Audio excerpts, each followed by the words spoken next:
Hello, everybody, and welcome back to Brainstorm Brewery. It's week 1 of Standard, so you know we're excited. We is a strong word.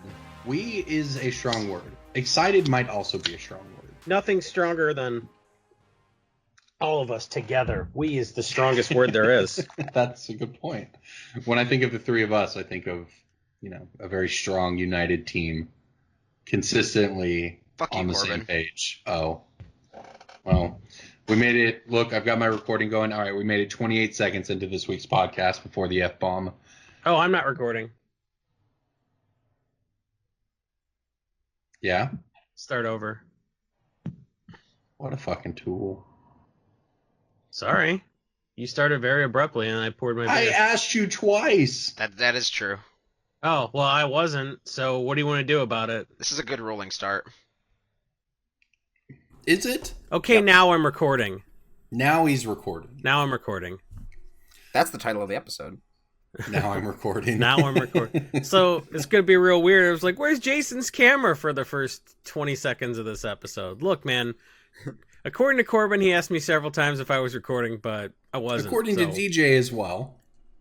You know, DJ's unreliable. He'll say anything to be invited on this podcast as a regular host. Yeah, to be fair, I actually agree with you on that. DJ's word is pretty unreliable in these circumstances. So, I don't know. It's 50-50. You hear that, DJ? You're unreliable even when you agree with Corbin. Either I was asking, either I asked twice or I didn't. No one knows. Well, Corbin, If only we had a recording. I've been doing this podcast for almost as long as I've been married, and I tune out most of the shit my wife says. I don't know why you wouldn't think I'd tune you out too.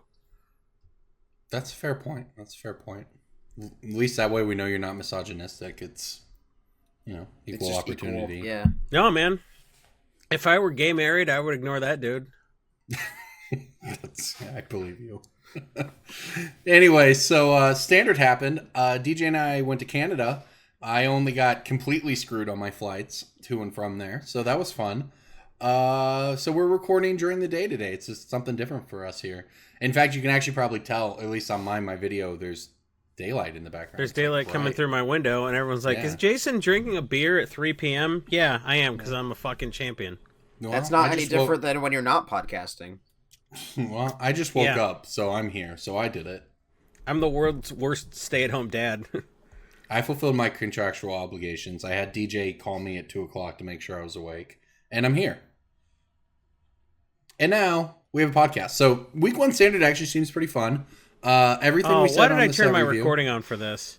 That's what everybody says. Week 1 Standard looks fun, and then people realize that Standard as a format is not fun. And then it gets solved, and everyone's like, well... No, but it takes like 6 months to do that. So we've got 6 months to have fun with it.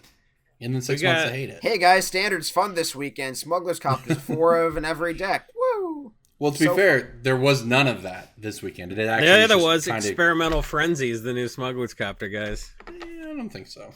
Card is cool. Montreal sucked. Well, DJ means from the vendor perspective. No, just from a country's perspective, too. Whoa, man. You can't talk about my motherland like that. You can't just trash Canada. Corbin, Montreal is a completely different... Well... From the rest of Canada, it's completely different. Yeah, but it's like cooler. No, it's the hip, artsy part of Canada. Wrong. It's like Austin. That's what we decided last week. The convention center was in like an underground bunker built in the Cold War era. Yeah, dude. Were you guys at the Palais de Congrès? Yes. That's no. We were that's placed. A nice no. venue. Place de Bellevue or something like that. No, it's Place Bonaventure. Whatever. Oh, it was bad. The Palais de Congrès thing is Toronto, I believe. That entire city is under construction. It is under construction. I'm almost positive the Palais de Congrès is in Montreal, dude. You're gonna make me look this up. Well, there's like 8 convention centers, and they picked the cheapest one. Well, it's the one where it's always at. It's nice, man. It's right in downtown Montreal. Montreal is nice. People speak French. They're very nice. Yep, I looked it up, dude. It's in Montreal. Don't test me.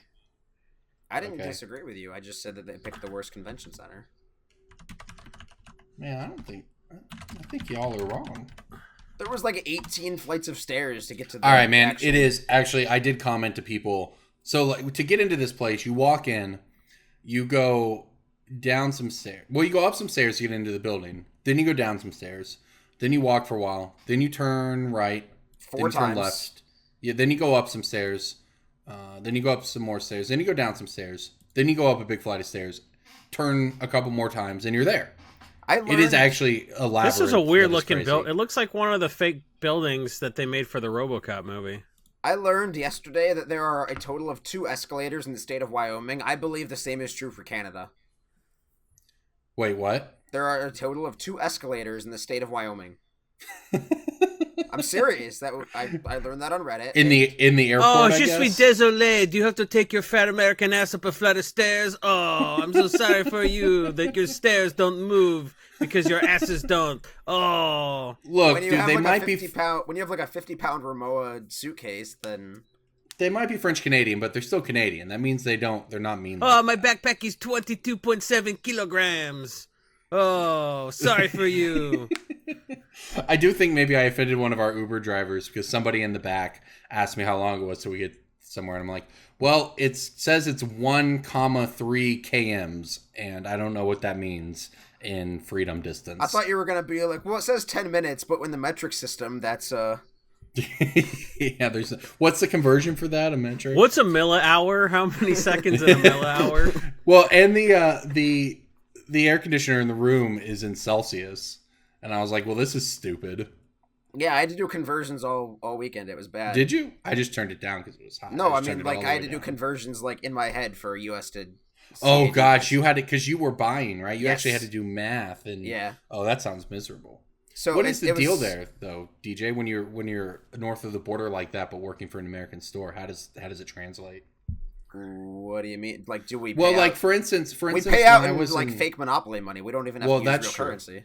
Yeah, I agree. But for instance, like, I have noticed when I've been in Britain before, it felt like the cards were the same price, except that price was, like, the same number, except that number was in pounds instead of dollars. Yeah, so, they get hosed, man. I mean, right. So, but it's good for you if you want to take your stuff over there and sell or whatever. So, is Canada at all the same, right? Are they if a card is $10 in USD, is it actually like 13 Canadian dollars or whatever, or is it in Canadian dollars? No, okay.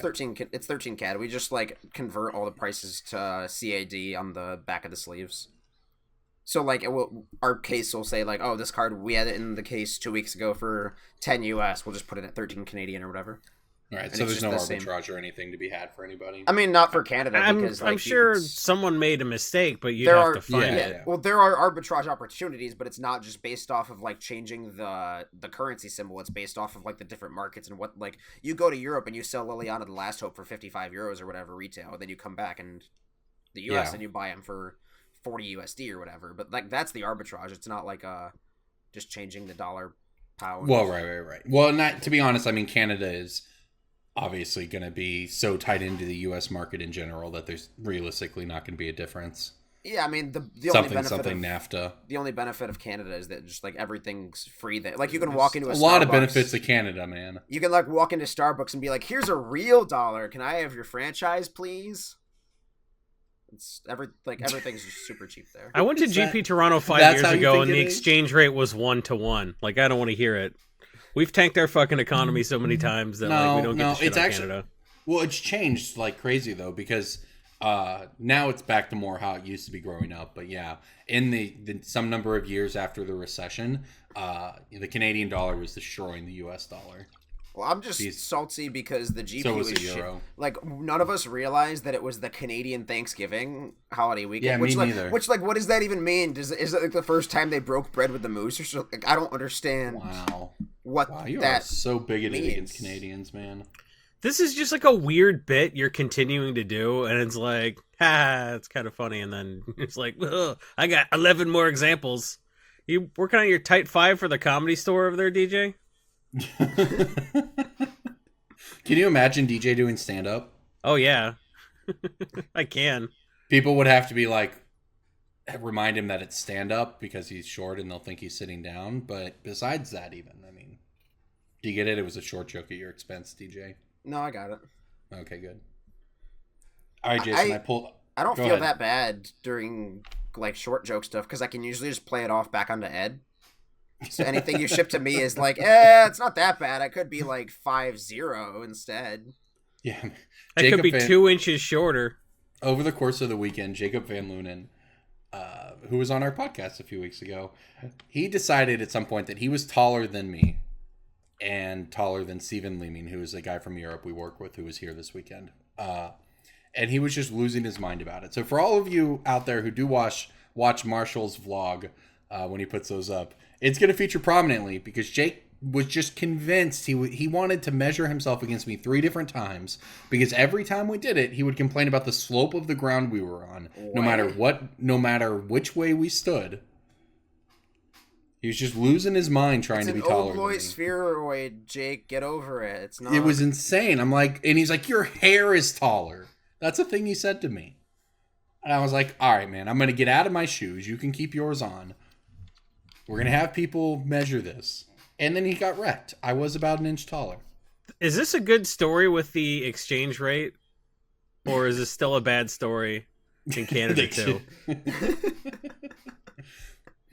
Like, if you convert into metric humor units. All of my stories are good stories. I'm going to peel back the veil a little bit here and say that I can occasionally tell good stories.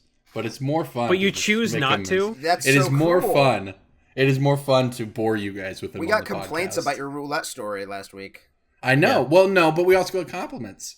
Someone, for instance, your story about roulette was so bad I wanted to play Russian roulette. My favorite Twitter response was only Corbin can tell a story about winning money gambling and make me want to drive my car into a wall. That's not a compliment. I took that as a compliment, man. Yeah. But that's what I'm trying to do. You're the only one who can do it. All right. I looked up the exchange rate, man. 5 years ago, yeah, you would have got wrecked. 2013, it was like at historical lows. It was seriously. It was at the less border. than 1 to 1. We went to a honest. bank in Toronto, and they're like, "Oh, it's $1 to $1 today," and I went, "Oh, that sounds really bad." And they're like, "Oh yeah, it is." They apologized, and I realize they apologize because they're Canadian, but still, like they apologize for everything. They're like, "Oh, here you go, $1.50 per dollar. We're sorry." Dude, it could have been worse. In 2011, a Canadian dollar was worth more than a US dollar. It was like $1 or 90. Yeah, like $1 was worth 95 Canadian cents or whatever. Now $1 today is worth $1.35 in Canadian. So to make sure that never happens again, we passed $1.3 trillion in tax cuts while everyone was fighting over Kavanaugh, just to make sure we never have another recession like that. I mean, on the other hand, though, the euro 5 years ago, 6 years ago, 7 years ago, back then was like almost 1.5 to 1, right? A US dollar would just get you wrecked in euros. And now now they're almost 1 to 1. Yeah, thank you, Brexit. Good job. All right. Yeah, I don't know if it's Brexit or not, but yeah, it's almost 1 to 1, which is nice. Nice to know I only visit Europe at the wrong times. When you get wrecked on the exchange rate. Anytime you visit Europe is the wrong time for Europe. They're like, oh no. Here it comes. Do you guys like I am Europe? a Scottish guy.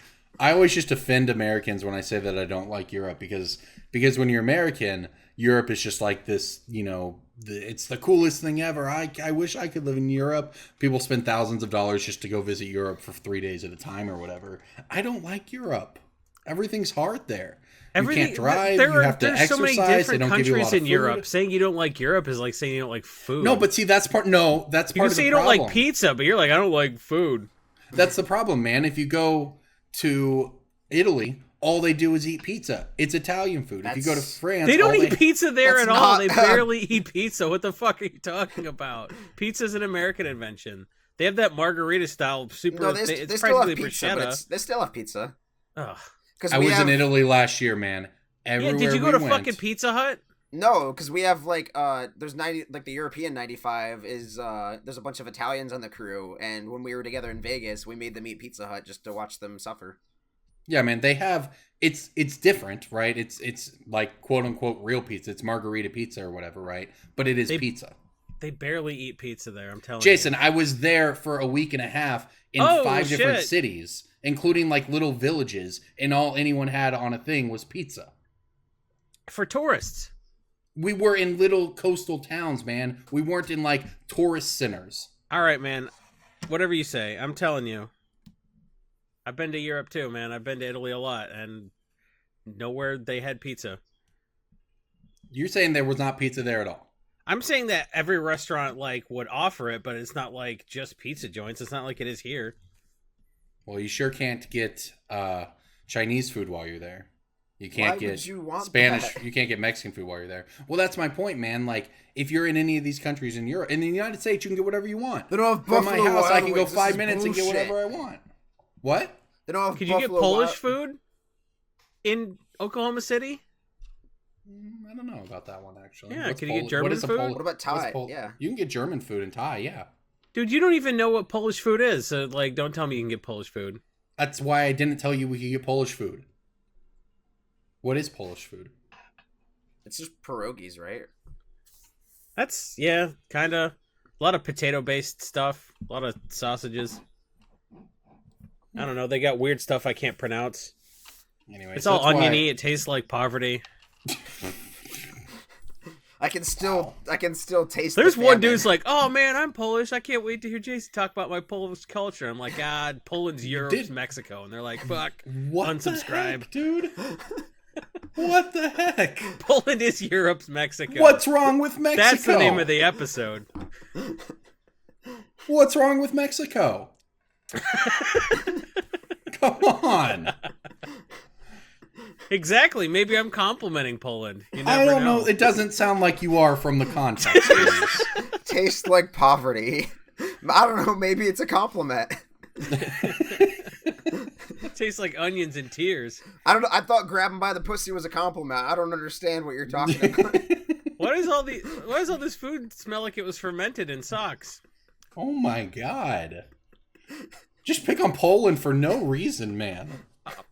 There's going to be 3 Polish listeners who you've driven away forever. Not anymore. I hope they weren't patrons. I hope those Poles didn't go to patreon.com/Brainstorm Brewery and give us their weird Polish money. The drachma or whatever. I hope they weren't giving us as little as $1 per month, which is 20 or 25 of your little Polish potato nickels. It's the per Zloty. episode. It's ZLOTY. The Zloty. Or the Zlotoy, I don't know. I bet it's pronounced Loit or something like that. Jesus, you were right too. It's worth 1.2. It's worth 0.27 US dollars. So it is 4. That's pretty close. Yeah.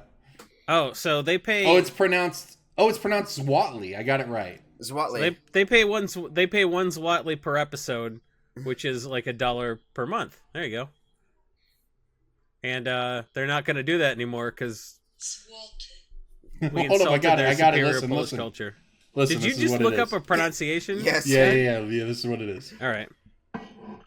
Zloty.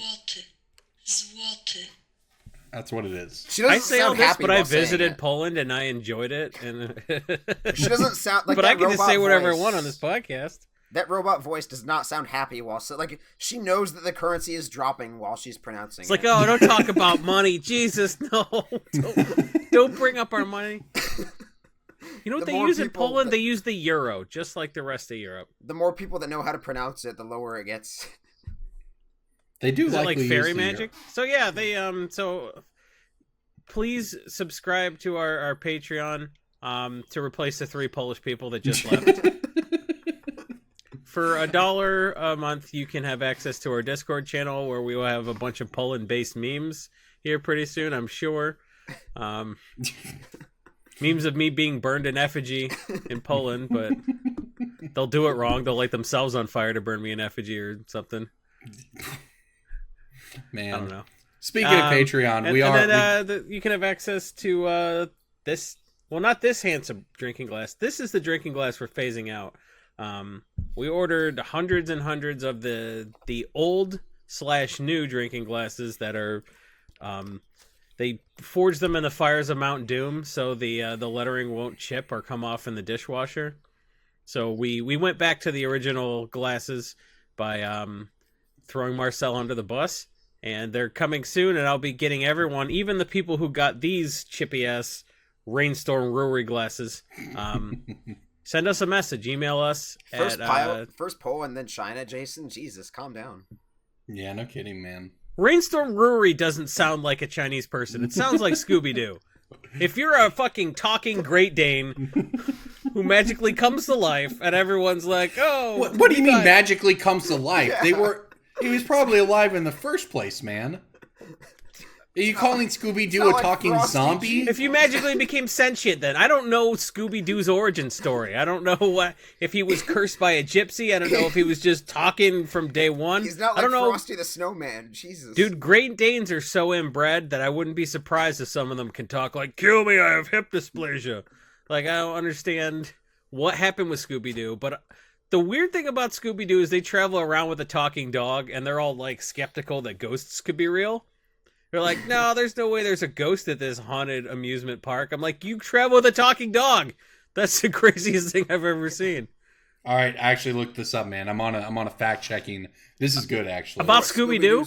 Yeah, man. Okay, yeah. What's Scooby-Doo's origin? All right, I'm gonna read this to you. It's not super. No, there long, was a but show called A Pup Named Scooby-Doo where they were all kids. Yeah. Isn't that the one with Scrappy, or is that a different one? Is A Pup Named Scooby-Doo canon though? I'm not sure. There's also Scooby-Doo and the 13 Ghosts, which was actually like an overarching story. There's a comic book series called Scooby-Doo Apocalypse where it looks actually pretty cool. All right, man, let me read this to you. This seems to be, I'm on Scooby-Doo.wikia.com. Well, so I don't know if this is canon or whatever or not. The people who like have an obsession with it. Did Hanna-Barbera write this? Otherwise, I don't know. This is from Scooby-Doo Mystery Incorporated, which I think that's the original show. I don't know. All right. The Anunnaki are a race of creatures living in another dimension. What? Every few thousand years, during an event called Nibiru, the barrier between their world and ours grows weak, allowing the Anunnaki to visit Earth. Some of them are good and tend to help humans, while others are evil. It was revealed that the sarcophagus buried beneath Crystal Cove contains the most evil of Anunnaki. The Anunnaki have no physical forms, so they have to inhabit various animals' bodies, thus being responsible for mythological figures such as the Egyptian gods, China's Monkey King, and the Aztecs' Quetzalcoatl, among others. It is revealed that the animals which can talk are descendants of the Anunnaki. Scooby-Doo is one of them. What the fuck? What a mundane use. It's like, "Oh, I'm an ancient spirit that every thousands of years can inhabit an animal form, and instead of like being revered as a god like Quetzalcoatl, I just hang out with a fucking pothead and help him eat giant sandwiches while hiding in a closet." Ridiculous. Yeah, he the has premise the power of to Scooby-Doo grant it to ridiculous, his Jason? relatives, clearly, because his nephew Scrappy Doo can also talk. I feel like Scrappy's just a demon from hell, though, right? He's not. Well, I don't know if if you've watched, Scrappy's just the worst. He's a dick for sure. I've seen the Why live don't we action like Scrappy movie. Doo? Because he has a Napoleon complex. So what? Haven't you Wanna fight watched- about it? No, man. DJ's 4.5 feet tall, and he's making fun of people with Napoleon complexes. Haven't you watched the live action Scooby-Doo movie, man? I Scrappy is certainly an have asshole. not.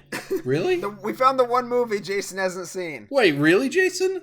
Why the fuck would I watch this Scooby-Doo It's got like movie? Freddie Prinze and Sarah Michelle Gellar and like several other actors. And Matthew who Lillard know. is in it? Ooh. Yeah. Oh, the that one chick from movie. Freaks and Geeks was in it, right? Maybe. Who she played Daphne? Or Velma? Yeah, she played Velma, I think, because Daphne was Sarah Michelle Gellar. It's Buffy. I mean, I didn't see Scooby-Doo. I can't believe that, man. That was high school. That's a perfect time to go see that movie. Those were prime finger blasting years. I didn't go see a movie I wanted to miss. Scooby-Doo would have been perfect. Oh, I see. I would have messed up, paused dude. mid finger blast and been like, Well, "Wait, come on, so man. is Scooby-Doo like This a is demon? a or, family-friendly podcast. Is Scooby-Doo like a demon, or like how can he talk?" And she's like, "Are you gonna get back to?" I'm like, "No, No, I'm distracted You can't now. talk about this. I want to know about Scooby-Doo's origins." And that's why Jason was lonely in high school. Yeah, that's true. Well, now you know the origins of Scooby-Doo. He is, in fact, I mean, that poor Great Dane that he possessed, right? It's got to be like a Great Danes live like 4 years until their hips are all fucked and you have to put them down. Like, couldn't Scooby-Doo have inhabited something a little bit more permanent, like a tortoise that can live a couple hundred years? I had a Great Dane as a kid. I think he lived to be 8 or 9. That's so sad. Oh my god. I think it lived 7 years before it taught me about the concept of death. Before I spent an hour and a half digging a giant hole in our yard to put our giant inbred fuck of a weird, too big to live dog. I was too little to have great memories of any of that. But Jesus. there you go, everybody. I know you listened to our show to find out about the origins of Scooby Doo. I'm still disappointed. Jason, you got to go watch the movie, man. It's actually kind of funny. I mean, sure, but I Freddie Prinze and Matthew Lillard as a combo just burned me out. Well, they're never in the scene. They're actually almost never in a scene together, to be fair. Well, yeah, because they're Fred and Scooby. I get it. But they're Fred and Shaggy. Yeah. They're never in a scene together because obviously Shaggy and Scooby go off and do their thing, and Freddy does just like nothing. He just does nothing. He just goes and bangs Daphne in a closet, right? I think they get that was split up wink, at some I thought point. that was like the wink implication of the entire show. Well, was it's like, hey, Yeah. all right, Velma, you go solve the mystery on your own, you weird bookish looking chick. Shaggy, you take your magical talking dog, go smoke a doobie and eat a giant sandwich in a closet somewhere, and we're Daphne and I are gonna explore the nicest bedroom, and then Velma's like, "It's a projector on some clouds." And Freddy's like, "Oh, that's cool." I loved Scooby Doo as a kid, man. It's one of my favorite shows. I found it boring. I found Scooby Doo and the Flintstones boring as a kid. I didn't like the Flintstones. The thing about Scooby Doo, though, is like the base show, right? The original Scooby Doo, like, is obviously so formulaic as to be fairly boring. Yeah. But because it was pretty popular, there were lots of versions of it, right? There were Updated spin-offs to or- make you like right, slightly or movies. more- There were like hour-long specials, or even like hour and a half long specials of it that would be on every Halloween. It was actually much better.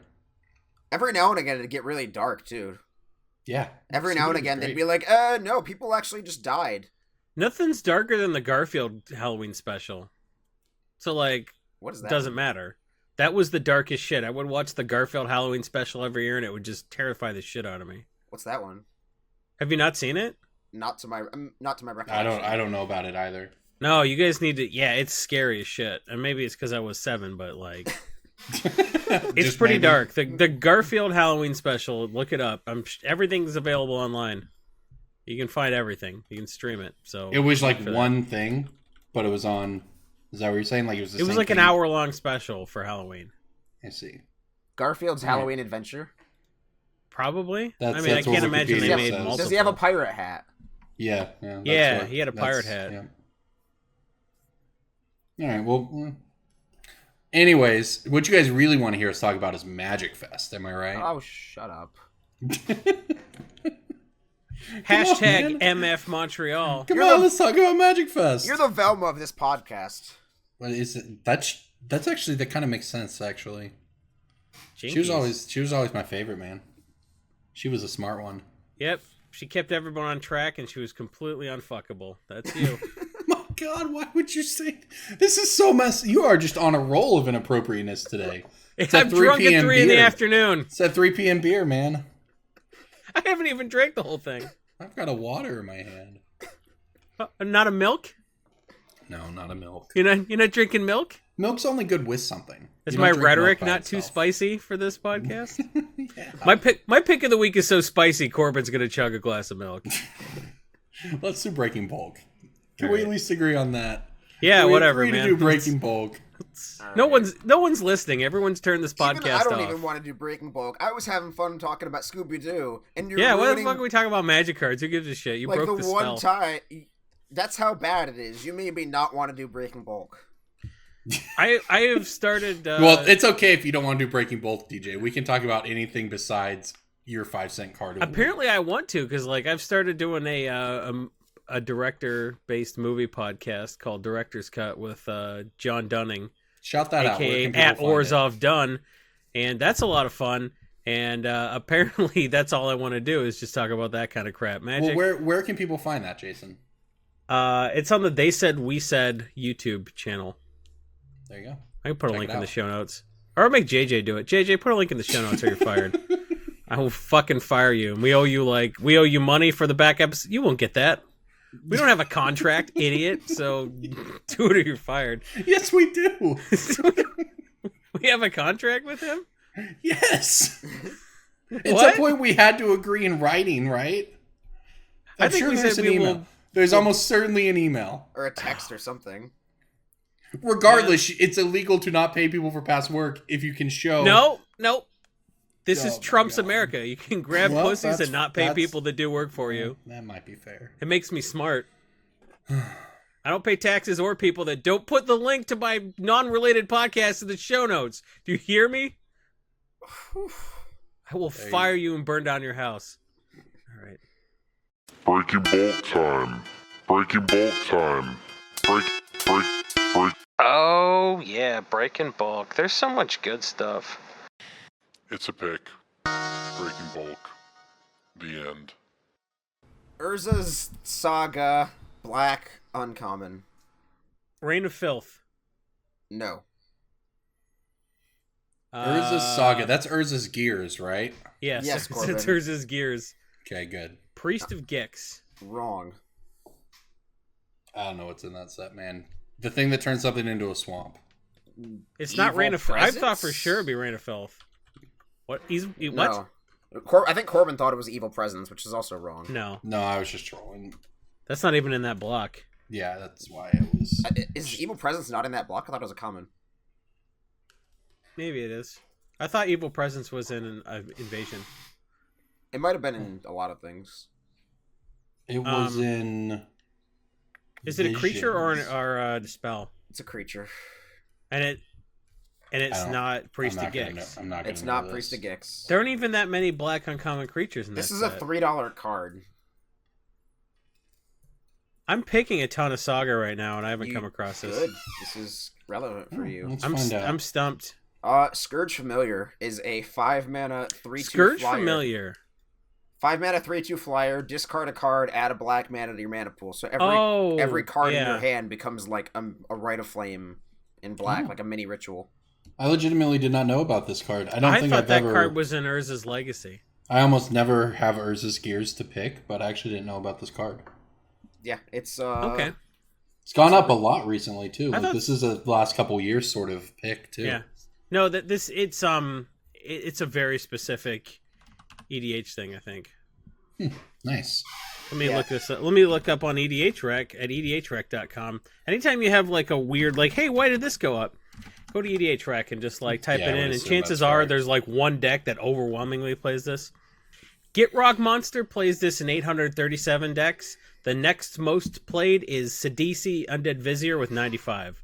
So this And that is kinda makes sense overwhelmingly a since- Gitrog Monster card. Yeah, it kind of makes sense since Gitrog jumped up itself not long ago. well that, and you can just like discard lands over and over. Yep, you draw off Gitrog plus get the Yeah. mana. Yeah, So that you makes just, sense. You just like turbo through and then torment to hellfire them for $1 billion or whatever. Like, it's fine. Yep, I honestly wish I had something like this for Tatiova decks. All right. 'Cause you- Mine That's is a good pick, dude.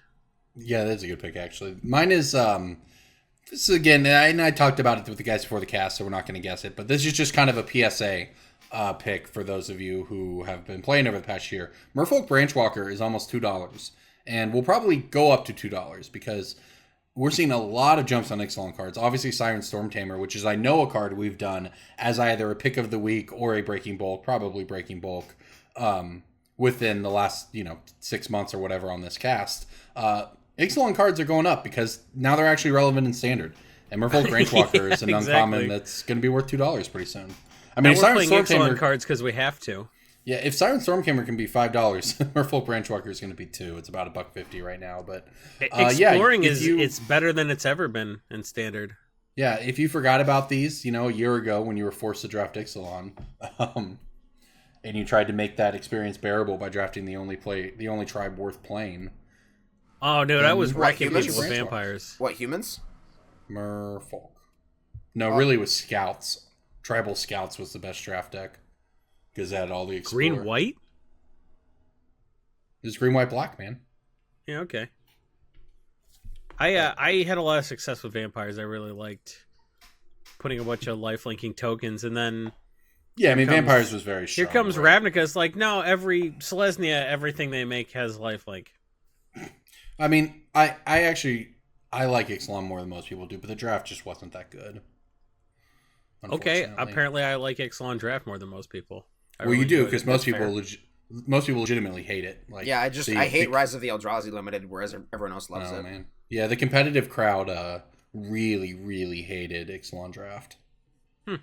With a level like not seen in a long time. The idea is because it's just like you knew what you were drafting by people fighting over 4 tribes is what it is. Well, kind of, but like you just knew what you were drafting by pick 3, and then you just hoped that your cards were there. There weren't enough cards. The big difference between it and Lorwyn is that there were no shapeshifters, right? So in Lorwyn, it was the same thing. It was tribal, but because of shapeshifters and stuff, you could, and because of tribes that like elementals would be there and they'd be 4 colors or whatever.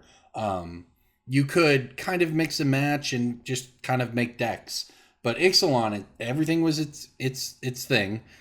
There was no overlap between any of the tribes. So if you were pirates, you were pirates. You weren't pirate merfolk. You settled into your tribe by pick 3 or 4, and then you hoped that your good cards were there and that other people's good cards weren't, and that's why people didn't like it. I mean, the other aspect is that there were just a lot of commons that were just not playable. Yeah. Like, you had a lot of just, like, chaff by pick 10. It's like, oh, the rest of the cards are just worthless. Yeah. In any context at all. So, like... Rivals of Ixalan made it a lot better, but... And I didn't hate it, right? And I always said, and we talked about it on the podcast at the time, that it was good for new players. Settling into a tribe by pick 3 or 4 wasn't great, but it was good for new players. Anyways, that's my pick. Ready for my pick? What do you got? Tempest. Black card.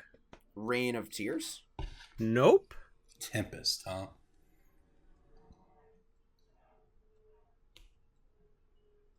Enchantment. I don't know. The minus white creatures get -1/-1. Dread of Night? Nope. Yeah, I didn't think so. That's like a $6 card, actually. Yeah, that's a Corbin-esque pick of the week. I mean, it might have been. I actually didn't know that card was $6. I thought it was like $2. It maybe even was my pick of the week a couple weeks ago, or at least something I mentioned. It's the sideboard to beat Death and Taxes in Legacy now, so it's very, very good. Think a Trotta. Oh God, I'm not gonna know, man. Tempest Black Enchantment. Double black activation. The problem you see is not the you're not giving enough description. It's that I don't know offhand what cards are in Tempest. Yeah, I can think Douthie Embrace, 2 colors and a black, double black, target creature gains shadow until end of turn. Yeah. Shadow is actually pretty good in EDH because none of their blockers have shadow. I didn't know about this. No, yeah, that is a pick. I wish I got this stuff to pick more often so I could know these cards, but man, I never have. This is a buck on a buy list. And it's going up rapidly, Jason, too, which is great. Because you make a Trotta unblockable, you make Trotta's already unblockable. I don't know why. Yeah, Trotta's already unblockable. The other stuff, you make your ninja shit unblockable for like Yuriko, maybe Yuriko decks, and yeah, like this has been going up for a while. Yeah, but like I have a buddy who just made Yuriko, and that stuff is stupid. That deck is dumb.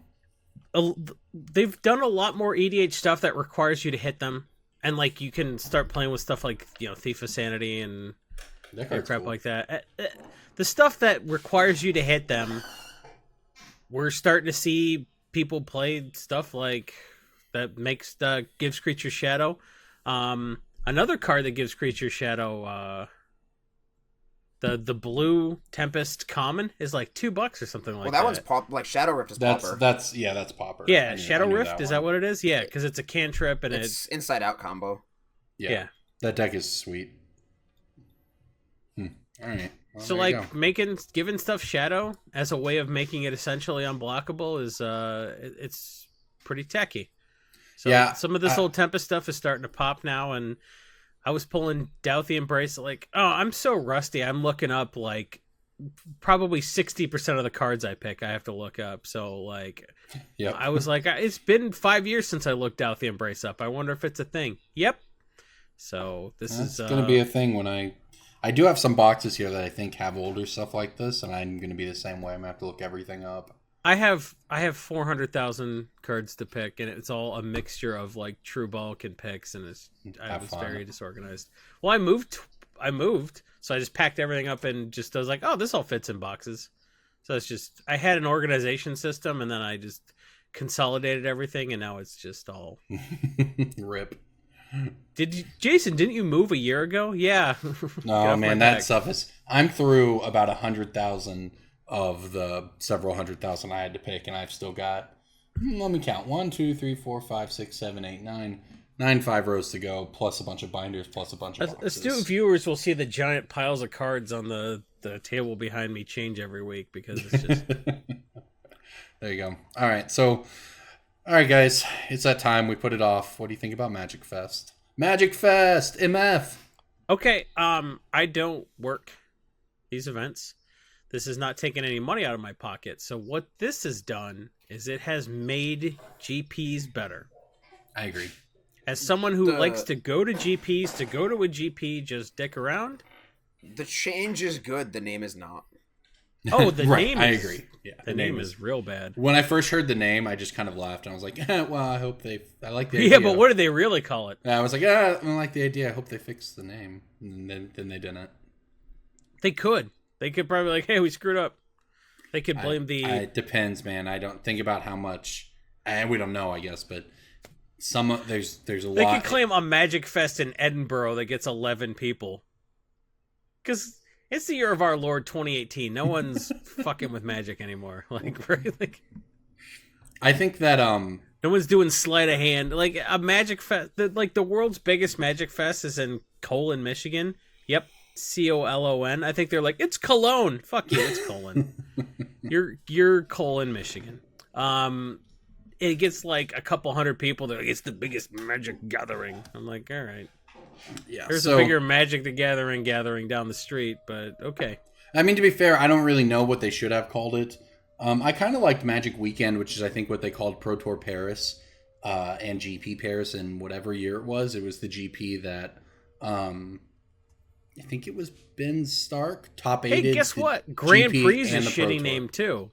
Like that wasn't great, and we're all defending it now just because that's what we're used to. Yeah, it's interesting. I saw some of the people talking about it, and they're like, "Well, Grand Prix was a really cool name. It was awesome." Blah blah blah. And not when they introduced it. It wasn't popular. Like, did you know that there are Grand Prix and they involve cars and not cards? Like, it just means big price. Now, I agree that GP sounds obviously better short than MF, but I would have preferred Magic Weekend. I think myself. But whatever. The MW doesn't sound cool. Does MW sound cool? No, MW does not sound cool, man. But it sounds better than Magic Fest. It probably looks better on a hashtag. MW probably looks better on a hashtag, though. Yeah, maybe. I don't know. So whatever. It's gonna be interesting. All the changes are good though. Having the Pro Tour next to the GP, they're trying to make it. It seems to me like it will make it more of a spectator event, which is cool. The schedule is really good for North America. And it's really good for North American vendors. It is not very good for international. Why do you say that? Why is it good for North American vendors? Well, yeah. Why do you say, like you just said, the North American schedule is good? So for people who don't know, there's 4 fewer GPs in North America, 4 fewer GPs in Europe, and 2 fewer GPs in in APAC and Latin America. Right, but like, and the Pro Tours are going to be there as well. So. That's the basis for this. Right, so go ahead, DJ. Flat fewer GPs is substantially more impactful when you only have like 4. So it's like, everybody lost 25. Like, everybody lost like 2 or 3 GPs. That's a lot more damaging to like APEC or Euro versus like, North America lost 4 GPs. Looks like we still have 30, and then it's like, Asia lost like almost half their GPs. That's kind of. Yeah, there's still 1 million GPs in the US. There's fewer in Europe, and there's.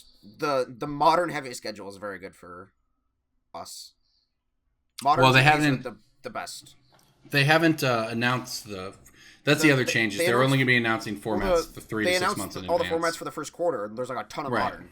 Yeah, that's great. I love contracted GPs. They're much more. They get more viewership. Nobody wants to watch a goddamn limited GP. Did they not look at the Twitch numbers? Well, the thing is, man, it's not just about that, right? Like, I get it, but like, it's not just about. Why don't you just viewers. have a limited GP in like Taiwan or something, where no one's watching, and then have a constructed GP. Yeah, man, people want to play with people it, though, care right? about. That's the thing. This is all not like this isn't what event gets us the most Twitch viewership every weekend. It's also like have to consider what gets us the most people. Are you trying to make Magic an esport or not? Well, man, it's a balance, right? Because Magic is still a game, and people like to play limited. Limited is a lot of fun. So, and the crowd that likes to watch it loves to watch it.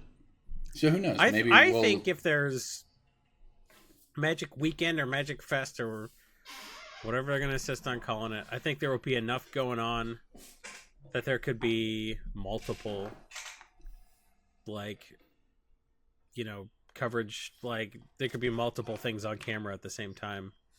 And then Twitch could be just tuned into the whole weekend. Well, that's a lot of, like, that's also doubling your I understand cost that. for... I understand that. But you just have a feature match area of 4 tables, and 2 of them are this and 2 of them are that, as opposed to just all 4 for one thing. I mean, there's lots of logistical reasons why that's unlikely, but they're not important here. Tournaments run at different schedules, man. It's very difficult. You'd lose all narrative. But, I mean, I'm sure there could be a way to make it work. But anyways, we'll see. We'll see what happens. The idea that GPs are more than just a main event is something that we've been trending towards for a few years, right? We've talked about it on here. There's artist signings, there's cosplayers, there's, you know, community members. There's going to be lots of stuff. And TOs have already been trying to get people away from the main event and onto side events, because it's just having a 3,000 person main event doesn't do anyone any good, right? It's not fun for the players because it lasts forever. It's hard on the TO. You still want those amount of people in the door, but you don't necessarily want them in the main event. So the rebrand, name aside, is going to be pretty good, I think. Yeah, it helps spread... And more Pro Tours. 2 more Pro Tours. It also helps spread the value out. I mean, I keep talking about this from a vendor standpoint, but like it spreads the value out for us over the course of 3 days better too. It used to be like Fridays mediocre, Saturdays insane, then Sundays like kind of dead. But like if they correctly spread out a bunch of cool stuff over 3 days, it makes it easier. We'll see. Yeah, that could have some effect. I mean, at some point people will just like leave on Sunday. It's just how it goes. But yeah, we'll see. All right, so let's we're running a little short on time here. Let's get some emails real quick. I don't think we're running DJ, short you on got time. Podcast question: Conspiracy take the crown. From Steven Giangrosso. Hey Brew Crew, I can't believe for just $1 a month I get to waste your listeners' time. I like this guy. I'm being generous by reading your email, Steven. I like this guy. Let's hear it. Since the release of Conspiracy 2, I've been taking them as my pack per win at FNM. That shows how good this guy is at Magic. Now, after opening countless packs, I have stacked up to 8 to 12 copies of cards like Ghostly Prison and Serum Visions, not to mention all the rares and mythics. Not sure what to do with them. The set is now out of print, so I can no longer get them as my prize packs. Should I continue to sit on all these cards, or can you imagine a reason why it might be time to dump some of the commons, uncommons, or even the rares and mythics? P.S. I sold all my Leah Vaults as soon as I opened them, so Corbin, you don't have to tell me it's a great long-term spec that will stand the test of time. Set from my Sidekick 3. Sell all your stuff. Wait, they did a second Sidekick? Sounds like they did a third one. Sell all your stuff. I Yeah, agree. man. Sell all your cards always. Well, if you're not using them, like the Serum Visions, the Ghostly Prisons, even your like Sylvalas or your whatever's your, I don't know. I forget what other actual cards in that set. But Well, like, the thing is, they're cheap enough now too that like they. It's one thing when Serum Visions is $5, $6, $7 or whatever it was for a minute. That makes it harder to reprint. Now that it's $2, $3. It's been trending up a tiny amount this year. It's a lot. You're a lot more likely to get blown out by a reprint in a random set. I also just mean like a speculation aside, like the amount of value those cards will gain you over the course of like a year or so versus It's so the much amount of... less than using that money to just buy cards. If you get 20% every time you flip a card versus holding a card for a year and getting 40%. Right. If you can do more than 2 transactions in a year, you're getting a much better rate. That is my entire business model in a sentence. Just have money. Just have money to buy cards. Well, yeah, I agree. These cards in particular.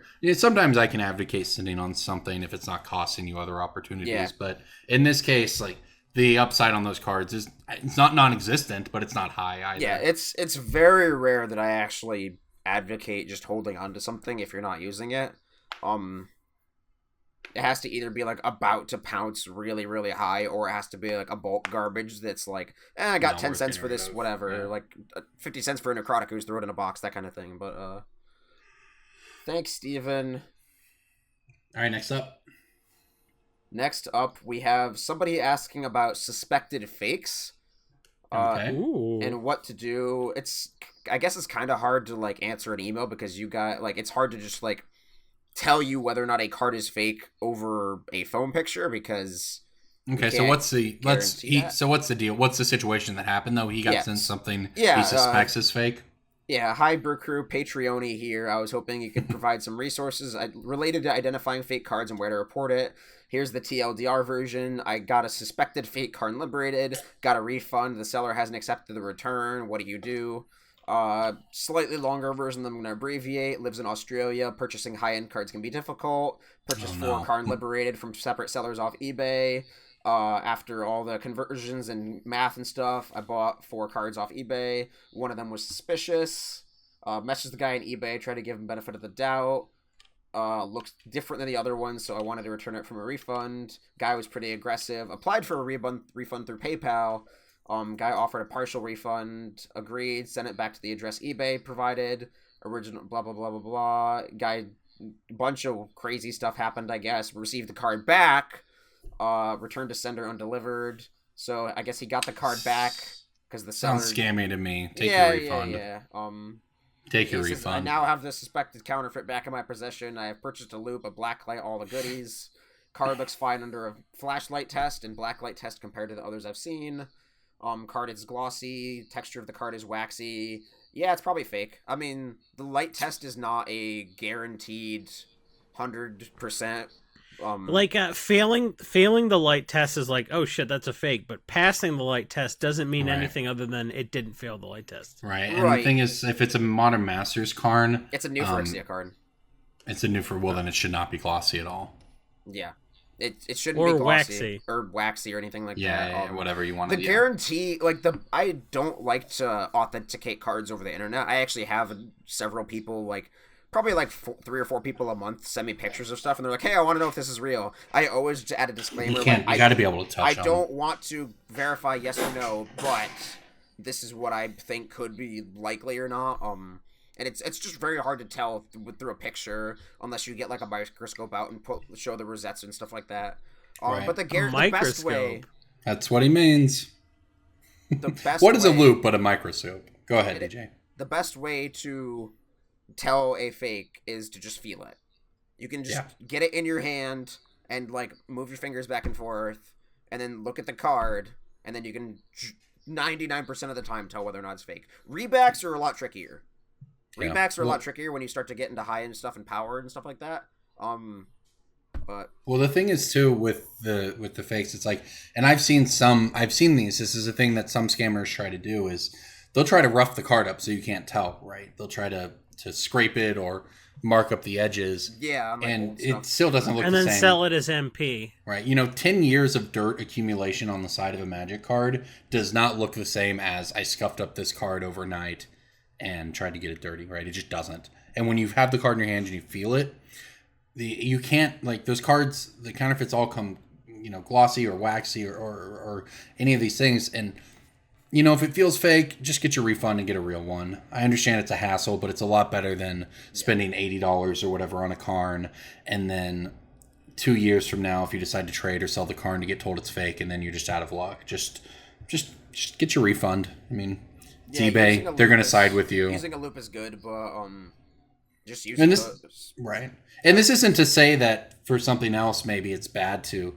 It's not like we're saying don't trust your loop or don't trust the tests or whatever. It's just in this case. Use multiple tests. Right. It's just in this case there's just so much extra work. It's just so much extra work.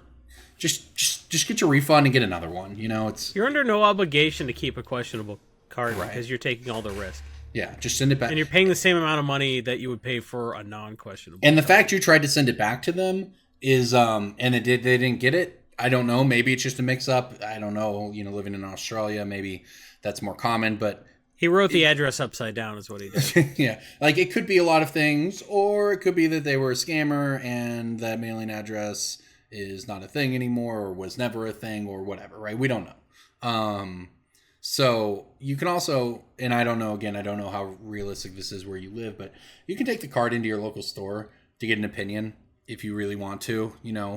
I will caution that your average game store employee is not going to be an expert on this, but sometimes you walk in, your game store employee is me or DJ or Jason or whatever, right? So some people will know better than others. So again, none of these are 100%, but those are some steps you can take. Yep. All right, so... All right, I got some From the Vault emails, guys. From the Vault emails. These are this. emails that were sent to us by people who may or may not have been patrons upwards of 3 years ago. They've just been sitting. We're reading them now because it's hilarious. Corbin is a stupid fucking idiot. This is the segment all about how Corbin didn't read your emails and he got blown out. So if you transcribed a set review, too fucking bad for you. All right, onward. From the vault. If we didn't read your email, don't blame Jason Alt. The shingles on the roof. Yep, all right, here we go. What was the jingle, Jason? There is a jingle. Let's hear it. From the vault. If we didn't read your email, it's Corbin's fault. Yeah, the whoops, I just found an email folder of some number of thousands of emails that were sent in because it's on my laptop under my old college address and it's impossible to maneuver it any other way. That's right. All right, let's listen to this email. From this email is from June. From the vault. If we didn't read your email, don't blame Jason. Oh my God. This is from June 17th, 2014. From Ryan Tucker. Hey guys, during your discussion while answering a question for someone who wanted to trade legacy staples into modern cards for a deck you wanted to play, I thought of another question and wanted to hear your take. Do you consider prizes a valid reason and more of an incentive to trade into something playable? In the past, I've given up small amounts of value, e.g. trading a temple for a rotating card I needed for a deck, even though I'm sure the temples will go up and my rotating card will not. One thing that helps me justify trades like this is that when I'm playing, I can win store credit. There are three options. Either I make the trade, play with the option to spend store credit to get the card I want, or I don't make the trade and I play with a suboptimal deck while holding value in the binder, hoping to get store credit to buy the optimal card. Or I don't make the trade and don't play. At the end of the day, I'm in to play Magic. So it's made my choice pretty easy. Trade into what I want to play and use the winnings to add value to my binder. What do you guys think? Should prizes be a factor Should prizes be a factor? It's not even prizes. Like, utility is a factor. Like, all of this. Primarily, people that listen to this podcast are people that are trying to play the game for cheaper. They're trying not to overpay. They're trying to buy at the right time, sell at the right time. I think if you do a trade like that, you can't really put a price on the utility you get out of having the card you need and having the ideal deck you want.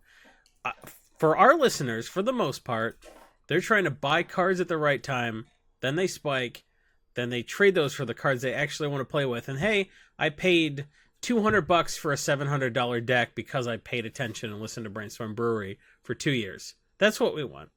Yep. So if you're making a trade and like it doesn't make sense every month for the next 24 months, it doesn't matter because the utility you got out of that card, you didn't spend the retail value of that card. So you did save money, even if you didn't save 100% of that card's value. So don't forget to put a price on the utility you get out of having the card to play with, which is what you wanted in the first place. Also, I hope that this meant a Temple Garden and not a Temple of Enlightenment, or because he said, I'm sure the temples will go up. Temples of whatever, the set from Theros, the Scrylands, they have not really moved. So you might have even done just fine. They're only playing EDH, where they're... No, a couple of the temples are played in Modern, but not very many. Like they're sort of controversial. They come in to play tap. People don't like that. Yeah. So, but yes, obviously, I think we all agree. Now, that's an interesting thing about store credit to add value to your binder. Just do the math. Just do the math yourself. Just or don't. Get what you want to play. Get what you want to play. You got a card to play with. That's what you wanted. Good answer. Or don't. Just right. fuck it. All right, next up. This one is from June 17th, 2014. Aaron Wheeler. I think that guy still listens. Love the cast, guys. I want to ask you what your thoughts are about buying new sealed product at release date. I hear you talking about having a case or two on order when the new expansion sets are about to come out. Do you crack all those packs and sell the singles, or are you sitting on sealed product for the long term? Is buying sealed product a profitable strategy? Thanks for your wisdom, Aaron. So this one's interesting because actually might be different than... I might have a different answer now than we did then. No, like even in... I don't remember back, when the bottom fell out. Even back then, it was RTR was the first dead one. Because you can still get RTR boxes on eBay for like 90 or 100. And Innistrad was sort of the last vanguard of like... Innistrad's the last like $300 box. Yeah, that was the last one where the player base just grew exponentially because of Innistrad and then because of RTR subsequently. So those two sets just caused like the player base to double, and then the supply wasn't up to par, so Wizards cranked up the supply for RTR, and then we've never had a supply issue since. I mean, Dominaria was the only one, and then they were prepared to crank out the supply to the point where it didn't matter. I want to ask you guys about this and see if you know anything about it, because I don't. I was under the impression that Dominaria was popular and sold out. It is possible I was under that impression because Wizards short printed Dominaria intentionally to do that. This is something that a store owner told me. I don't believe that they short printed it intentionally to sell it out. I mean, the store owner told me that they just weren't able to get as many boxes of Dominaria from the beginning as previous sets. And that's really interesting. That's also, that was a good set that had a lot going for it. Like from Wizards Direct or from distributors? I don't, like I said, because if they were trying, well, that's the thing, is if they were trying to order from distributors, it is entirely likely that there were a lot of other stores who don't normally order that many boxes who also wanted to order from distributors, and so distributors had to allocate, and then stores that normally get a lot couldn't get as many. Whereas stores that, like, normally, some smaller store might be like, oh, I normally get, like, 3 cases, but now I need 8 cases of Dominaria, and they put their order in before. I'll say that we also ran into an issue with, and not a big issue, but an issue with Guilds of Ravnica, where we wanted, I think we got 72 boxes or something up front, and we wanted to get another 20 or 30 on top of that. And the distributor was going to charge us more to the point where it wasn't worth buying those boxes. And I can only assume that they're doing that because they were short stocked. So I don't know, man. I certainly don't put it past. I can see the logic. They also could be doing that because they cut out Wizards Direct. Right, like I said, man. There could be a million different explanations. I just think it doesn't seem impossible to me that they started printing less up front to create the illusion of scarcity. They don't have to print less up front. They can just tell people that they printed less up front. That's, well, sure, same thing, man. That's what I'm saying. That doesn't strike me as an impossibility. But that came to me from a store owner of an LGS. It doesn't mean anything other than what it means, right? That doesn't mean that person has some deep insight or not, but it's also not just a random person on Reddit or Discord telling me that's that. Just a person store owners are telling you their barely experience. Just one step outside of being one random person. I know. So, anyways, it was just an interesting point. But so back to the email. Don't buy sealed product. Don't buy sealed product for financial reasons. And the thing back then is From the Vaults were just easy money, right? I have From the Vault dragons still sitting in my house somewhere. I have a big box of sealed product from back then. Most of it's worth a amount of money. Now, that said, it's not like it appreciates a lot every year. You're not going to... back then you could buy the From the Vaults for 40 when they came out and they'd be worth a lot. And, sometimes that's still true. But now they just... They do a lot more of this stuff. I don't know that Signature Spellbook Jace is going to be worth $200 in a year or whatever, right? So, I would not buy sealed product for financial reasons. That said, there is a lot of value as a Magic player to having old boxes when you and your friends want to draft them 3 years later. So, take that for what you will. I mean, you probably just be able to buy it cheap then too, but that's the only real value I can see to sealed product at this point in time. I think this person probably already starved to death because they mortgaged their house to buy Theros boxes or whatever. Journey to Nyx boxes, yep. Woo, I hear that kiddo, Jason. Listening to the podcast. Yeah, I was muted for most of it. She just wandered downstairs and said, "Daddy, you got headphones." And I had her wave to the camera all muted, and then she Nice. is shrieking, getting carried away. All right, well, she let's likes me so much more than she likes her mother. It's ridiculous. Well, but She hates her. Listen to her scream. She hates her mom so much. I think she just called her a bitch. That's messed up. I gotta have a talk with her. all right. I gotta have. You're two. You can't call your mom a bitch until you're Jesus. physically strong enough to fight her off. Let's Right? I would think so. Is I that didn't the call line? my mom a bitch That's the until I line? could take her in a fight. That was like age 9, 10 maybe. What if you had a handicapped mother? Oh, then you can call her a bitch right away. All right, I just wanted Oh, to make sure your logic was consistent here, Jason. why don't we get preview cards? Says Jason. How dare Wizards of the Coast not give us a preview card for? All right, let's do pick of the week. Guys. I didn't call anybody at Wizards a bitch. I didn't, Oh my god, let's move right on past Blake this Rasmussen's one, a please. bitch. Wait, Corbin. I didn't say that. I do want to mention that there is an email I want to get to, but we probably won't get to it this week. And it is Why? from Blake Smith, the guy who sent us those flasks. Oh, what a bro! Yeah. Right there. Well, then read his fucking email. I'm It's- sorry it's if a you sent us. long-ass That's email. like, I'll What? read it. I'm fine with it. Read But- it. yeah, Okay. read It's it. a long ass email. Okay. Read his email. So. Well, then give us the Cliff's Notes version. What's up, DJ? No, you're getting the full version now. You locked in.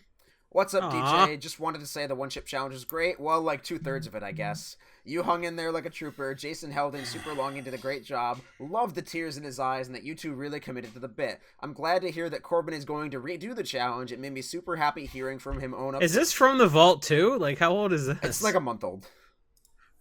I've wanted to do this email for a while, but we just haven't been able to get to it. Made me super happy here, and that's why I wanted to do it this week. Hearing him own up to it, doing it wrong, so good on you, man. I'm really looking forward to that episode. So because of how much I love that segment, Well, you guys Corbin's made, getting credit for fucking up. That's Love crazy. it. Love it. I was on Great the email, fence about Blake. Corbin, but then he came through, so you all get one. I really want you guys to do a drunk episode, not just Jason. I know you don't really drink, DJ, but come on. I don't know how much hard liquor Corbin drinks either. This has nothing to do with me not getting my glasses yet. I didn't teach myself to engrave metal at work just because we have an industrial laser. I mean, it started out like that, but I really enjoyed the video so much. Gotta give credit to your video editor for Hey, pulling Blake, you're not going to get shitty glasses and then get them replaced, so you're lucky I didn't send them. Gotta give credit to your video editor for pulling up those close-ups of Corbin chugging the milk. So good. As for the flasks, I also wanted to thank who made it, and then whoever got a really super high-quality logo. It made making them so much easier. I do, quote, professional projects for biggish companies, and they send you a tiny shit-quality JPEG, and your logo is an HD masterpiece to work with, so... Didn't we read this on a previous podcast episode? Because I There's- feel like we shouted out Inkwell Looter when he talked about the logo. I there's- feel like we've read There's this whole more. email There's before. a couple more Keep going. paragraphs Keep going. that I know I Okay, haven't read. fine. Anyway, All right. guys. Anyway, right. questions. I've been buying cards based on your podcast for a while. Now I just have a bunch of questions about how to sell them. I have a pretty hard time selling stuff, mostly because I buy things that I see just going up in value a lot over time. Regal Behemoth was the first card I went deep on after Jason said it was amazing. I had been thinking about it for a while, so it felt great to have an expert confirm that. I know it's not a super huge increase, but I was buying them just to get free shipping most times. So when would you suggest selling it? I don't see a reprint anytime soon because of the mechanic on it. And there's a couple more paragraphs, but I want It'll never get reprinted. Just hold on to it until you're happy with the amount of money. Or you get. or sell half of them so that you recoup your investment. Oh, if you can sell enough that you break even and still have some left over, I would do that because then you can. Right. Then And you have a everything you bunch sit of on free is Regal profit. You have a bunch of free Regal Behemoths Yep. after that. But it's not Regal just Behemoth. But it's not just that one card. I just mentioned it because it's the first one I bought in on. Jason sort of touched on this with his AMA with respect to selling to shops and taking credit because it's all Magic cards, and that money is either separate from house money or you're not, depending on paying bills with it because you have multiple sources of revenue. So some of these questions, I guess you can just decline to answer if you want to, but here we go. But specifically, do you have separate bank accounts like that for keeping track of card money? I know Jason and DJ pick their bulk because Corbin has to put his baby boy to bed all the time. But can you guys see making a living out of doing this, just doing that? No. No. Not even close. You can't buy enough to. I think I know the answer. You guys say that you make a pretty good part of your profits buying and sifting through bulk. Most of my income doesn't come through sifting through bulk. I will put it that way. It's like, the thing is, It's worth doing, and I have to have the bulk to make up instant collections, so I have to buy the bulk regardless. So I pick it, because why wouldn't I pick it? But, like, I'm not buying bulk just because I like doing it. I'm buying bulk because sometimes that's the best part of a collection I buy, and I just have to have it. You just have to turn stuff over, and Yeah, even if you were to make, say, $15 an hour, $10 an hour sorting bulk, one, you can't just go through that much. Two, you don't want to do that for 8 hours a day. You just don't. And three, it's just there's so much time on the back end of selling and buying it all. It's like bulk is great. We love bulk, and sometimes it works out very well. But it is a piece of the pie, not even close to. It only works out for me better than it does for most other people, just because I have this like operation. I have an operation going. It's not like I'm just like my 9 to 5 is like walking through bulk and just like picking stuff off the street. It's like I have this operation that is more or less constantly running and selling and shipping and all that stuff going on. So how did you guys get into finance full time? I know you're all married, and what part of having your spouse? I think they all have traditional jobs except DJ. I think his quote wife quote is homebound. Seriously, how did you get that? Nice. No, she's literally homebound. He has her tied up. For that fixed income. Like, if you're all right talking in generalities, what's your percentage contribution versus theirs? I'm not sure how super relevant it is. Just curious if you could do this on your own. Like, would you change what? Like, would you? I don't know how they worded this. You could just read it and we could figure it out. What's wrong? Like, would you lives change if this was a full-time supportable? Would your lives change if Yes.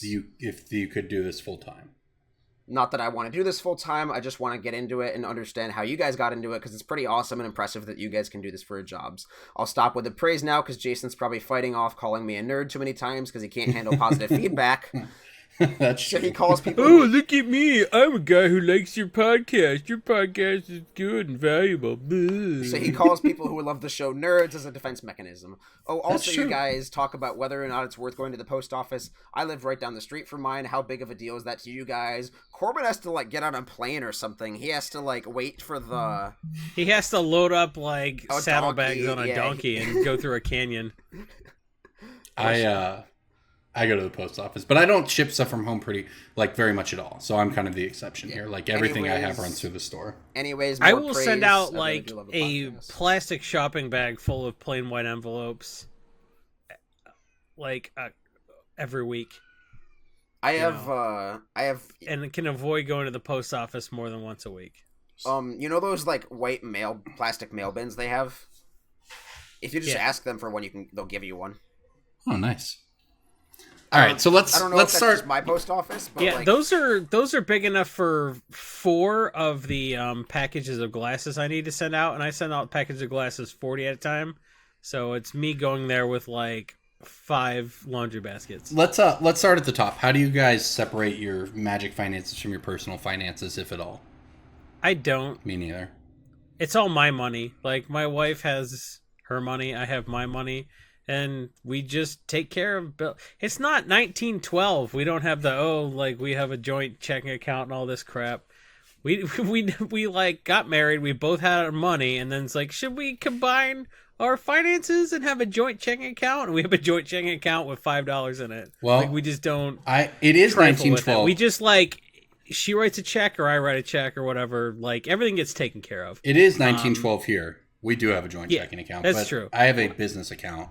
And all of my different endeavors. My go into writing that. money, my comedy money, my magic money, all the money I make just goes in my accounts. And if she needs me to pay for something, I will. Otherwise, I just buy cards. I'm not doing a good job of accounting, Right. like what magic's paying me and all that crap. I Well, and that's the thing. It's dodge different. taxes pretty well, and just It's a little different for us because this is something we rely on for income. But when I wasn't doing that, right, when I had a full-time job and was doing magic on the side, I did track everything very meticulously because I wanted to know when I gave up 6 hours over the course of a week to buy and sort and sell a collection or bulk or whatever, right? I wanted to know what my return was. And so I did keep pretty good records at that point of this is what I've spent on this particular collection. This is what I made on this particular collection. It's how I did it. And I think that has a lot of value if you're doing it part-time. For us, like my wife and I have a joint checking account, but like I said, I have a business account. Everything goes into that pot for me. So as far as tracking or anything like that, I have no idea what I make. It's all just one big pot. But that's because of how we do it, right? So I think if you're in a different situation than us, it is like you don't need to have crazy detailed metrics, but I do think it is reasonable to know if you're looking at it not as something you enjoy, but as something you're trying to make money on, and to the point where you would not do it if you weren't making enough money on it. And sometimes it's fine to make not a lot of money because you enjoy what you're doing, but if you're looking at it from the sense of strictly what is my ROI here, I think it's very important to track your metrics. So it just depends on how you personally, listening at home, want to handle it. Yeah, we have a system where she has her personal checking, she has her personal savings, I have my business account, and then I have my own personal savings, and then we have a joint account together, and we have it synced up so that every month we each set a specific amount of money to auto transfer, and then all of our bills are auto paid to like an automatic transfer thing through the joint account that we always make sure we have enough money in. Yeah, that sort of thing sounds reasonable. Yeah, and so I have just like a system where everything I make goes into my business account. I have a specific amount set every month to go to my personal savings, and then I have a specific amount set to go to our joint account. And then we both have a debit card for that joint account, so we can both pay for dinner or food or business or like life expenses or whatever is what I usually keep track of it on the spreadsheet. And then for my business expenses, I just keep track of everything through like spreadsheets and through QuickBooks Self-Employed and through programs like that for tax reasons. On the note of personal finances, this isn't something we talk about very often here, but I will take the opportunity to say that this is something we do that has proven pretty effective, I guess scientifically, right? It's been studies shown that it's effective, and it's the reason why we do it. At the beginning of the month, for whatever spending money we have, whether it's going out to eat, groceries, money on coffee in the morning, or blowing money on entertainment or whatever, we pull out cash from our bank account every month, and we keep an envelope with cash in our kitchen. And then when you need money to do something, you take cash out of that. And it does a much, much, much better job allowing you to, not in any highly detailed way, but account for the money you spend. There's a psychological effect of spending cash feels a lot worse than swiping a card. It's why they invented, one of the reasons why credit cards are invented and pushed, right? It's very easy to just swipe a card and not think about the money as opposed to paying cash, and you do think about it. So you also know, for instance, if you blow through the money you have in 1 month and you have 10 days left in the month, and that happens every single month, well, maybe you either need to pull back or you need to pull more depending on what you want to spend. But if it is 1 month that's different, you can like look back at that month and be like, what did I do this month that costs more? And you can use it to have healthier spending habits. We don't do that just because she doesn't really like spending. She doesn't really like having cash. Yeah, no, there are there's tons of ways to do it. I'm just like, we don't do that because she doesn't like having cash. I personally just always have like X amount of money on hand. Right, and I'm the same way. For like collections and stuff like that. Right, I'll have exactly. X amount on cash, X amount in my PayPal account at the Reddit. Like just everything's pretty meticulously organized in terms of like spreadsheets and all that for personal finance. All right, so let's the next part of that was like, how did you guys get into finance full time? I'm not. I hired him. DJ was in college and then just built it up from the ground. Jason and I started selling cards at a store, but I'm not in finance full time, for the record, right? I don't think I can support a family. All of us have multiple streams of revenue that are not just like buying and selling cardboard. Yeah. Yep. And so I don't think and plus we should disclose that we get a significant amount of money to write about how we do this. So I don't. That's the thing too. That's the thing. Yeah, like we all have... if you start this, you're not going to make as much money as me because I also get paid on top to write about how to do this, and you won't. That's an important disclosure, I think. Yeah, I mean, there's writing, there's working GPs, there's like collections, there's all these different.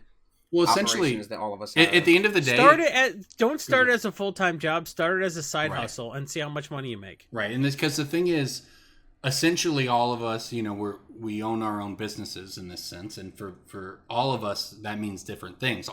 Our business isn't selling magic cards. Our business is making a living in Magic. And for all of us, I mean, it's different things. And part of it's a store, part of it's working shows for DJ, part of it is doing like working coverage for me. Like we all have store incomes. It's different for everybody, right? Jason has more writing gigs than I think the rest of us combined. I'm looking at adding another one. Yeah, like all of that is it's all one big, it's all got to go together. And when you're self-employed, that's the thing that is just most important, right? It's multiple revenue streams because you don't know what's going to happen to any one of them. The site you write for might go under. Your store might kick you out. You might have a bad month on TCG Player. You might just not have any collections come through that month, right? Like you have to have multiple revenue streams to insulate you from any one thing. And that's why that is both the blessing and a curse of being self-employed, is that you are always on your own time and you always have the freedom to set your own schedule. What that means a lot of times is you are also never off work. You know, I always have something else I could be doing or writing, or people would reach out to do different stories, et cetera, et You're cetera. on call 24/7 if someone wants to sell a collection. Yeah, like I made a tweet thread about this recently, and it was mostly just focusing on recognizing burnout and the fact that I'm used to just not having days off. So, Right. You want to just get as much productivity in for your own business as possible. It's like, oh, I can work a 13, 14-hour day Thursday and then like drive to a GP and then work 50-hour weekend for a GP Friday, Saturday, Sunday, and then go home. And then you want to do more work because you're like, oh, cool, my schedule's clean. I can do that collection sort Monday, all that stuff. Right, and then you end up getting burnt out and just sitting on the computer playing video games or Netflix or whatever. And then you feel like garbage for not being productive. But it's more of like the mental recognition of like, okay, you should schedule your days off in advance. Recognize the fact that like this is the day where I'm just gonna not do anything. Or put everything on hold for a day or whatever, and it'll increase your productivity. And to be honest, on a personal note, I had a pretty rough span the first year after Ben was born, where I was watching him for 8 hours a day and I was sleeping 4 hours a night, and it was just a disaster trying. And balls didn't drop in the sense that I failed to come through on a commitment, but things were, probably not done to the best of my ability sometimes. And I was noticing like a real effect on just like burnout, right? On my mental health of just, I felt like I was just drowning. I could never catch up on the bulk in my house. And, I'm working through it now, and it's been probably a year and a half, even since I sort of got to a better place in that. And Ben's been in full-time daycare now 3 months, and I'm really starting to make some progress on it. So I feel like I'm getting somewhere, and that means a lot. But before, I felt like I was just drowning, and it just kills your motivation to do stuff because you feel like, what's the point? I'm never going to catch up. I'm never going to get to that place at the end where I want to be, and it's really hard. If you're constantly buying collections, sorting collections feels Sisyphean for sure. Yeah, so it's just hard, right? But you have to figure out how to do that. And for me, it was decluttering a little bit, right? Like I started selling extra Magic stuff. I started trying to just have fewer shit lying around, get everything into boxes, put it in my office. That way it's not floating around my house, because I have separate, 2 separate buildings for those things, right? And that our property has a separate building I use as my office. And it just helps, right? Your mental health is the most important thing, because I'll tell you, it's very, very, very difficult to pick 5-cent cards for 3 hours when you feel like it's not going to make a difference. So that sort of stuff's very, very important. Someone asked me the other day what hobbies I had. They said, no Magic. What hobbies do you have? And I was kind of stumped, to be honest. I was like, well, I like to play basketball. I play basketball when I can, but that's like once a week at most. It's more like twice a month that I can make it out to the game I have. And I kind of thought about that question a little bit. It's like, yeah, my habits are to work and then work on a different thing and then work on a different thing and then to spend time with my family and then to work on a different thing. And I play Magic myself about once a week, maybe a little more. So it's just, it sounds very glamorous to make it your full-time job, and I'm certainly not complaining, but you have to find something that works for you. I've worked for the man. I'm much happier than when I worked for the man. Right, exactly. Yep. Also, I just started rock climbing recently for a hobby, and I highly recommend it to other Magic players. That's fun. I did that quite a bit. Really? You're a rock climber? Oh. I did that for a while before Ben was born, actually. I really enjoyed it.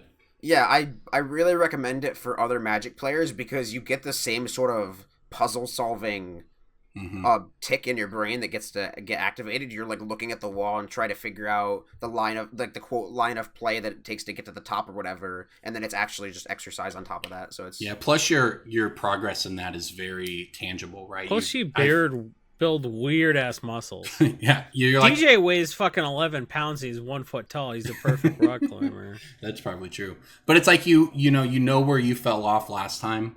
Last week when you were here, and now this week you made it up. And I did it solidly once to twice a week for about 3 to 4 months, and just a world of difference between the first month and the third or fourth month.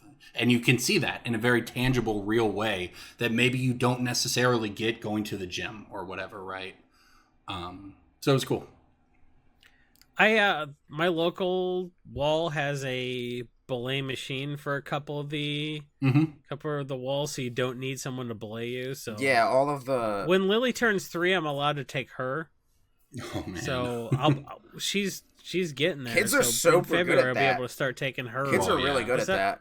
Yeah, they've got that. Kids are good. Oh Jesus, dude, my daughter, she's. It's like that. It's like the thing with ants where they can lift many times their body weight. Right? Yeah. Oh. The smaller you are, the easier it is.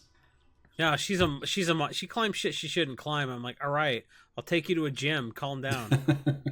It's a good idea. I haven't think climbed about myself since college, and like I miss it because I used to do it all the time. And my harness and shoes don't fit anymore. I had to sell them, and we're gonna start a rock climbing podcast here. Hey, whatever, man. It's fun. It's fun for sure. Brainstorm Brewery, whatever. All right, let's.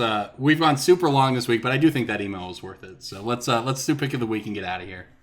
Pick of the week. Pick of the week. Pick of the week. Time for the pick of the week. Let's do a pick of the week, you idiot. Mine's Legion's Landing. It's $4 right now. It's good and new standard. Probably gonna go 7 or 8, I think. So that's mine. What do you guys got? I got one that's Corbin talked about the ooze, necrotic ooze, like 3 days after I wrote about it in an article, and then he claims credit for it going up, which is fine. We both nailed that pick. I've been on based that card on for Lazab forever. decks. Yeah. But we've all talked about it. Go on. We have, yeah. But Necrotic Ooze is part of a 2-card combo with a card called Phyrexian Devourer. Phyrexian Devourer is on the reserve list. It's like a $6-7 card. It's from Alliances. It's old as shit. It's gone up before. So the thing about a second spike is when the first spike happens, people are finding 25-cent copies in just like bulk bins and wherever. This is actually would be a third spike. Oh yeah, probably because it's spiked based on a legacy deck. Yep. Yeah, and then it's spiked again, and this would be like the third spike. Yeah. So the chances of finding this in a bulk bin are really remote because everybody went through, pulled out all those copies. So these copies of this are concentrated in the hands of dealers. You're not likely to find, many of these copies unless you're buying a lot of collections. I buy a lot of collections, so I am sitting on a stack of these, but these are like $6-7. This is a $10 card just based on the Necrotic Ooze combo in Lazab decks. Yeah. Necrotic Ooze is already going up for the second time. This is a no-brainer. And like I said, it's on the reserve list. If people are going to buy bullshit like Paradigm Shift and Necrotic or Catacomb Dragon and crap like that, Phyrexian Devourer just seems like a no-brainer. If Balduvian Trading Post is $10, Phyrexian Devourer can't maintain 6. It just can't. This is a $15 card where Trading Post is 10. So right. There you go. DJ, what do you got? I hate to pick reserve list cards, but this is predicated on the Necrotic Ooze combo more than like, look at me, I wear a top hat and tell people to buy reparations. So there you go. That's my pick.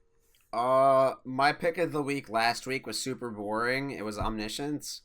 My pick of the week is also a boring blue mana enchantment this week, and it is Rooftop Storm.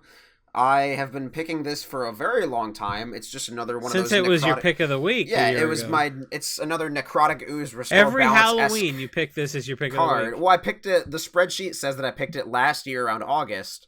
But I've been on this card for probably a few years now at this point, 2013, 2014, just because. Well, we got a zombie deck commander in Commander 2018. Yeah, so you mentioned that before the cast because you asked if it went up, and I said no, it hasn't because it it hasn't hit $5 yet, is my view, and I've always been picking it up at like bulk or $1 or so. And then I checked, I was like, oh, cool, it's $1.50 now. So you showed me the fact that it did go up recently, thanks to the Sphinx, or is it a Sphinx? What is the? No, Varina.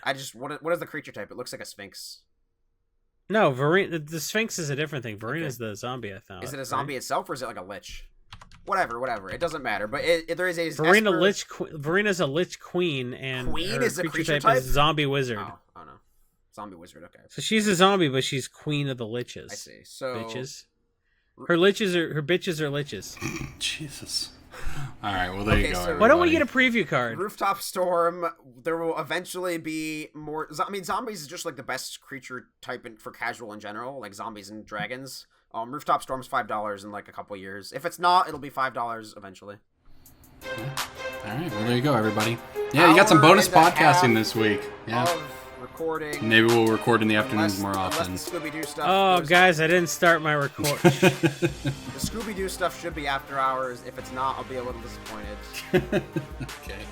All right, everybody. I advocate for there being more after hours. Just have that be on the record. Okay. Thanks for listening, everybody.